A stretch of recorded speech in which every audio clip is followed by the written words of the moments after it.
मित्रांनो, आजच्या व्हिडिओमध्ये आपण महिला व बालविकास विभागामार्फत मोठ्या प्रमाणात जाहिरात प्रसिद्ध होत असून त्याबद्दल आपण या ठिकाणी थोडक्यात माहिती पाहूया।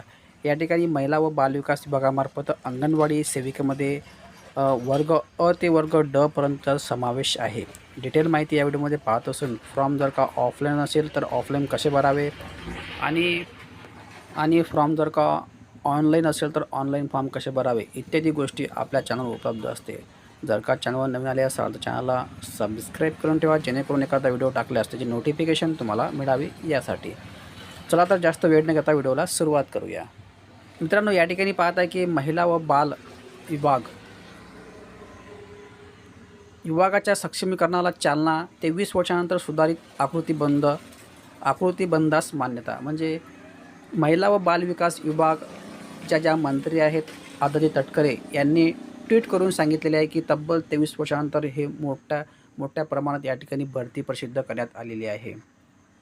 त्यानंतर 165 नवीन पदांचा निर्मितीला मान्यता। म्हणजे 165 पदं अंगणवाडी सेविका मदतनीस व्यतिरिक्त अजून 165 नवीन पदं या ठिकाणी समावेश करण्यात आलेला आहे। यामध्ये मित्रांनो, गट अ ते गट ड मधील एकूण 8,669 पदे आहेत। त्यानंतर 2,843 बाह्य स्त्रोत पदे आहेत आणि 2,21,328 मानधनी पदांना मान्यता। म्हणजे अशा मित्रांनो या ठिकाणी भरपूर मोठ्या प्रमाणात जाहिरात प्रसिद्ध होत आहे। म्हणजे या ठिकाणी 2,21,328 जे पद आहेत हे या ठिकाणी तुम्हाला कॉन्ट्रॅक्ट बेसवर भरणार आहेत, परंतु काही पदं जे आहेत 8,969 पदे, त्याचप्रमाणे बाह्यस्त्रोतवाले पदे हे सरळ सेवेमार्फत या ठिकाणी भरण्याची शक्यता आहे। त्यानंतर या ठिकाणी पाहता की महाराष्ट्र समाज कल्याण बोर्ड मुंबई येथील 15 कार्यरत, त्याचप्रमाणे 32 प्रतिनिधियुक्त वरील कर्मचाऱ्यांच्या महिला व बालविकास आयुक्त पुणे यांच्या अधीनस्थ रिक्त पदांचा सक्षम वेतनावर समावेश होणार आहे। अशा प्रकारे यांनी आदितीताई तटकरे यांनी ट्विट करून सांगितले आहे। तरी पण आपण या ठिकाणी थोडक्यात जाहिरातीचा गोषवारा पाहूया। मित्रांनो, या ठिकाणी पाहता की आदिती तटकरे यांनी सांगितले आहे की ट्विट करून तब्बल 23 वर्षाच्या प्रदीर्घ प्रतीक्षेनंतर विभागाच्या सक्षमीकरण करण्यासाठी हजारो पदांची पुनर्रचना मान्यता।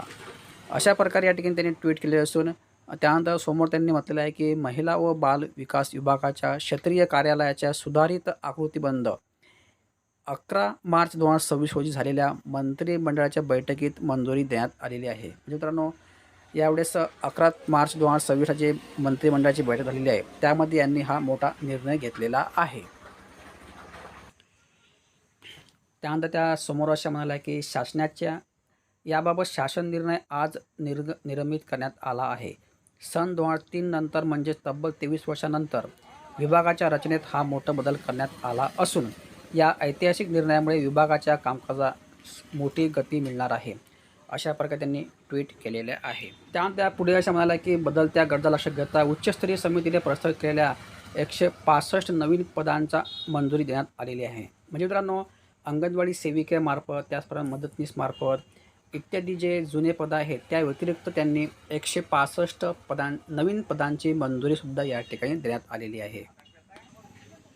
त्यानंतर पुढे ते म्हणाले की विभागाच्या अधिपत्याखाली कार्यातील गट अ ते गट ड मधील एकूण 8,669 पदे नियमित पदे, त्यानंतर 2,843 बाह्यस्त्रोत पदे आणि 1,10,664 अंगणवाडी सेविका व 1,10,664 अंगणवाडी मदतनीस अशा एकूण 2,21,328 मानधनी पदांना मान्यता देण्यात आलेली आहे। अशा प्रकारे या ठिकाणी मोठ्या जागेसाठी समावेश करण्यात आलेला आहे।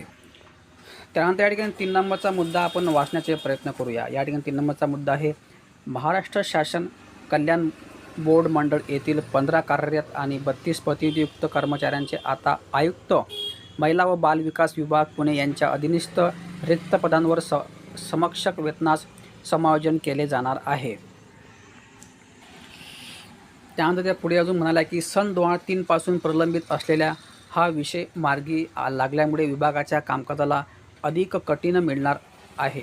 तसेच ग्रामीण व शहरी भागातील महिला व बाल बालकांसाठीच्या शासकीय योजनांची अंमलबजावणी अधिक प्रभावीपणे होईल हा मला विश्वास आहे. मित्रांनो, अशा प्रकारे त्यांनी आदिती तटकरे यांनी ट्विटच्या माध्यमातून महिला व बालविकास विभागामार्फत जागेचा तपशील किंवा त्यांनी जो गोषवारा सांगितलेला आहे मी तुम्हाला सर्व या ठिकाणी वाचून दाखवलेला आहे. तरी पण तुम्हाला काही व्हिडिओमध्ये काही डाऊट असेल तसे कमेंट बॉक्समध्ये कळवा. त्याचा रिप्लाय तुम्हाला 24च्या आतमध्ये देण्यात येणार आहे. आणि मित्रांनो, महत्त्वाचं म्हणजे जेव्हा फॉर्म सुरू होणार आहेत त्याचप्रमाणे फॉर्म ऑफलाईन असेल तर ऑफलाईन फॉर्म कसे भरावे, ऑनलाईन असेल तर ऑनलाईन फॉर्म कसे भरावे, ह्या सर्व गोष्टी आपल्या चॅनलवर उपलब्ध असतात. चॅनलला सबस्क्राईब करून ठेवा. धन्यवाद. जय हिंद, जय महाराष्ट्र.